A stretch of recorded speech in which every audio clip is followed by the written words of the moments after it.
অঙ্কুরের কাছ থেকে সমস্ত সত্যি জানার পর এবার আহিরিকে চেপে ধরলো একলব্য। হ্যাঁ বন্ধুরা, এমনটা দেখতে পারবে আজকের পর্বে। বিস্তারিত জানতে ভিডিওটিতে লাইক দিয়ে চ্যানেলটিকে সাবস্ক্রাইব করে পুরো ভিডিওটি তোমরা দেখতে থাকো।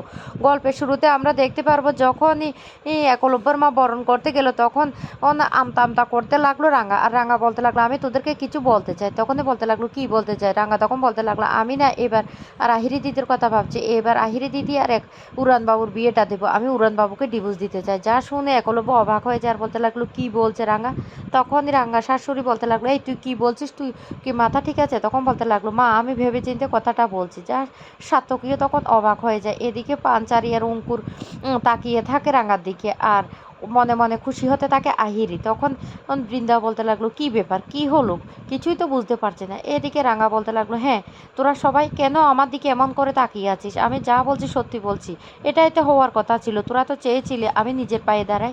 আমি ইস্টার্ন জোনে কম্পিটিশনে জিতে গেছি। এবার আমি ন্যাশনাল জোন খেলায় খেলবো। তখন আমি নিজের পায়ে নিজে দাঁড়াতে পারবো। আর কিছুদিন পর্যন্ত আমি তোদের বাড়িতে থাকতে চাই। কেন থাকতে চাই সেটা জানিস মা? আমি থাকতে চাই, আমি নিচে দাঁড়িয়ে থেকে উড়নবাবু আর আহিরি দিদির বিয়েটা দিতে চাই। সেই জন্য আমি তোদের অনুমতি নিচ্ছি। বাবা তুমি কিছু বলো না। কিন্তু একলব্যর বাবা তখন কোনো কথা বলে না। একলব্যর মা তখন প্রচণ্ড রেগে যায় রাঙার উপর আর বলতে লাগলো তুই কি বলছিস? তুই কি বলছিস এসব? রাঙা তখন বলতে লাগলো এটাই তো হওয়ার ছিল মা, তোমরা তো এটাই তো চেয়েছিলে, তাই তো আমি কথাটা বলছি। তখন সাত্তকী বলতে লাগলো এই আজকে এমন একটা আনন্দের দিন, এই কথাটা না বললেই হয় না?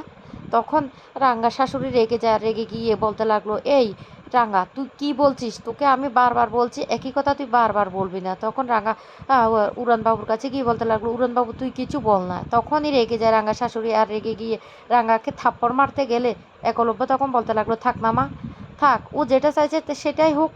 ও যখন যে চাইছে যে আমার আর আহিরির বিয়ে দেবে তাহলে সেটাই হোক। যা শুনে অবাক হয়ে তাকিয়ে থাকে রাঙা। এদিকে একলব্য উপরে চলে যায় আর গিয়ে অঙ্কুরের ঘরে গিয়ে বলতে লাগলো এই অঙ্কুর, অঙ্কুর সত্যি করে আমাকে বলো কি হয়েছে? সমস্ত সত্যিটা আমাকে খুলে বলো। এদিকে দেখা যায় রাঙার ঘরে গিয়ে আহিরি বলতে লাগলো বাহ রাঙা তুমি তো ফাটিয়ে দিয়েছো, তবে একটা কথা মনে রাখবে তুমি যদি কোনো উল্টোপাল্টো কাজ করো তাহলে কিন্তু আমি কিন্তু একলব্যর জীবনটা নষ্ট করে দেবো।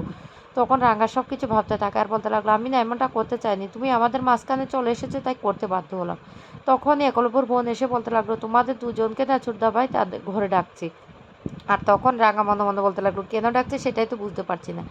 এদিকে রাঙার যখন আহিরি ওদের ঘরে আসে তখন রাঙা বলতে লাগলো কি ব্যাপার, উড়ানবাবু আবার কেন আমাদেরকে এখানে ডেকেছে? এদিকে আহিরিও ভয় পেতে থাকে।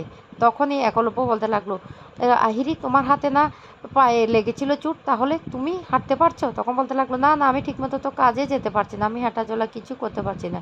টিভিতে দেখেছি রাঙা চ্যাম্পিয়ন জুন হয়েছে, সেই জন্য ভাবেছি বাড়িতে তো আজকে সেলিব্রেশন হবে, তাই একটু গিয়ে দেখে আসি, সেই জন্য তো এসেছি। এদিকে ময়না আর বৃন্দা বাইরে থেকে দাঁড়িয়ে দাঁড়িয়ে সবটা শুনতে থাকে আর বলতে লাগলো কি ব্যাপার, কি ব্যাপার কিছুই তো বুঝতে পারছি না। একলব্য কেন হঠাৎ করে আহিরিকে সন্দেহ করতে লাগলো? আর এদিকে আহিরি মনে মনে বলতে লাগলো অঙ্কুরদা কি সত্যি তাহলে সমস্ত সত্যিটা একলব্যকে বলে দিয়েছে? তখন একলব্য আহিরিকে চেপে ধরে বলতে লাগলো অঙ্কুর তাহলে কেন বলেছে যে তুমি আর নিশা মিলে রাঙাকে মারতে গিয়েছিলে? কেন কেন তোমার নামটা নিয়েছে? সত্যি করে আমার কাছে সমস্ত সত্যিটা খুলে বলো।